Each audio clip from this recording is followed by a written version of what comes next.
오직 진영 논리만을 따라가는 정치 행보가 국민을 힘들게 하고 국가 발전에 장애물이 되고 있습니다. 흑백 논리와 진영 논리는 벗어나야지만 국민 통합이 가능하다고 생각합니다. 윤 정부의 계엄 이후 지난 1년간 이어지고 있는 불행한 일들은 대한민국 미래를 위해 극복해야 할 일이라고 생각합니다. 희생 없이는 변화가 없습니다. 저 자신부터 모든 기득권을 내려놓고 본업에 복귀하여 국민 통합과 국가 발전에 기여를 하고자 합니다. 굉장히 좀 많은 고뇌와 고심 끝에 어떤 입장을 정리를 한 것 같습니다. 여러 가지 내용들이 들어가 있는데 사실 인요한 의원이 당내에서 지금 어떤 중심축을 잡고 있었는지도 궁금하고 또 의원직 사퇴 소식이 좀 이 기자회견 직전에 당내에서 알려졌을 때 장동혁 대표가 만류했던 얘기도 있고요. 지금 당에서는 이 인요한 의원의 의원직 사퇴 이 어떤 메시지로 어떻게 받아들이고 있나요? 먼저 참 놀랐습니다. 예. 오늘 아침에 이렇게 저도 속보로 이 기사를 봤는데 개인적으로는 그 인요한 의원님이 의원회관에서 제 앞방에 계세요. 네. 제 앞방에 계시기 때문에 사실은 친분도 있고 어허. 평소에 제가 많이 좋아하고 존경하는 의원님이었는데 갑자기 오늘 이런 사퇴 발표를 하시면서 사실 많은 충격도 받았습니다. 우리 당 입장에서는 정말 큰 어른이자 큰 자산이죠. 과거에 5.18 때도 그렇고 그리고 최근에는 혁신위원장으로서도 정말 우리 당이 그리고 우리 정치가 올바른 방향으로 가기 위해서 누구보다 노력해 오신 분이 또 인요한 의원님이라고 생각을 합니다. 예. 아마도 지난 1년 동안 많은 고민이 있으셨던 것 같아요. 우리 당이 이렇게 가는 게 맞는가 또는 우리 정치가 이렇게 가는 게 맞는가. 그렇게 하려면 뭔가 어떻게 경종을 울리려면 누군가 희생이 있어야 하는 거 아닌가라는 그런 점 때문에 여러 가지 고뇌 끝에 이런 결정을 하신 거 아닌가라는 생각이 드는데 네. 저도 더 그 마음을 더 새겨서 좀 심기일전에서 정말 나라와 정치 발전을 위해서 더 노력해야겠다라는 생각을 좀 많이 했습니다. 지금 민주당에서도 오늘 인요한 의원 사퇴에 관련해서 박수현 대변인의 서면 브리핑도 하기도 했었고 논평도 나왔던데 이 의원님은 개인적으로 이 메시지들 어떤 의미로 받아들이고 계신지요? 우리 의원께서 말씀 주신 것처럼 인 의원님이 사실은 이제 뭐랄까요, 이제 개혁적인 어떤 이런 면모들을 좀 보여오셨고 혁신위원장, 국민의힘 혁신위원장 역할을 통해서 뭐 정치의 어떤 이런 발전 이런 부분들에 대해서 좀 상당한 노력을 기울였는데 네.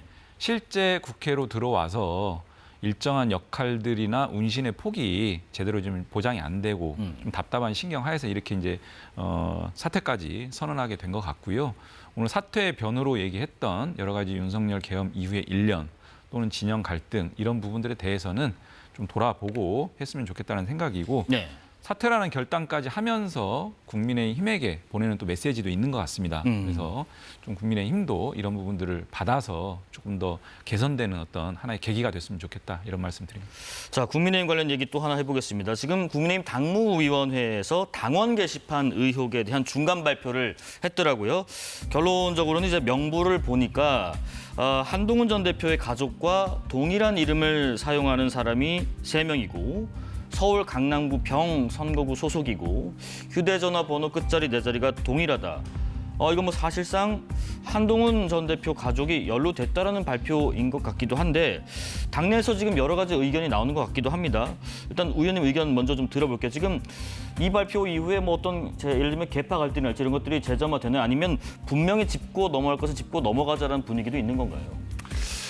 일단은 우리 당에서 많은 의원들이 제일 관심 가지는 건 내년 지방선거의 승리입니다. 예. 우리가 어떻게 정말 여당을 견제하고 그리고 대한정당으로서 일어설 수 있는가 이런 부분에 가장 관심이 많은데요. 그런 측면에서는 과연 이번 조사가 무슨 도움이 되는 건가 그런 맥락하에서 우리 당의 현재 있는 이 과제와 예. 지금 계속해서 모든 의원들이 필리버스터를 하면서까지 정말 여당의 독주를 막으려고 하고 있는데 그런 상황 속에서 과연 이 당무감사가 무슨 의미가 있는가에 대해서 그 필요성을 공감하기 어렵지 않나라고 생각이 듭니다. 그리고 두 번째는 어제 이게 긴급 공지라고 해서 갑자기 저 발표가 났어요. 네네. 그래서 뭐가 긴급한 건지도 이게 동의하기가 어렵고 왜 어제 이걸 긴급하게 공개했어야 하는지도 뭐 아무도 이게 동의하기가 어려운 측면이 있습니다. 아울러서 발표된 내용도 그냥 별 내용이 없이 그냥 저 한동훈 전 대표의 가족과 이름이 동일하다. 이게 전부예요.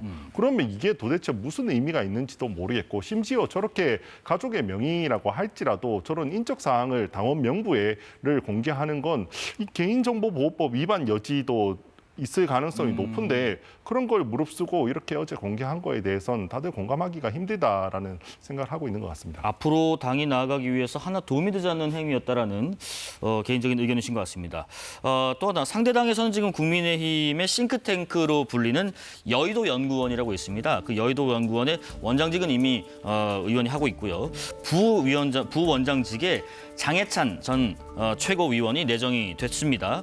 여의도 연구원 원장이랄지 부원장이랄지 이런 직은 이제 뭐 민주당도 그렇습니다만은 당대표, 그러니까 당정 당대표가 지명하는 어떤 자리인데 그렇다면 상대당의 지금 전략 방향 싱크탱크 부원장의 장해찬 전 최고위원 어떤 의도라고 보시는지요? 일단 장해찬 전 최고위원은 소위 말하는 윤석열 대통령의 1호 참모 네. 이렇게 자칭을 했었던 것 같은데요. 당시 한동훈 비대위원장 시절에 막말 논란으로 인해서 공천 취소되고 탈당까지 했었습니다. 그러니까 찐윤, 막말, 탈당 이런 리스크가 있는 그 사람을 이제 여의도 연구원의 부원장까지 임명을 했고요. 이런 것들을 봤을 때 그리고 앞서 얘기했던 한동훈 씨에 대한 이런 여러 가지 조치들을 봤을 때 지금 장동혁 대표가 처한 어떻게 보면은 좀 당내 비판들도 상당히 가중되고 있거든요.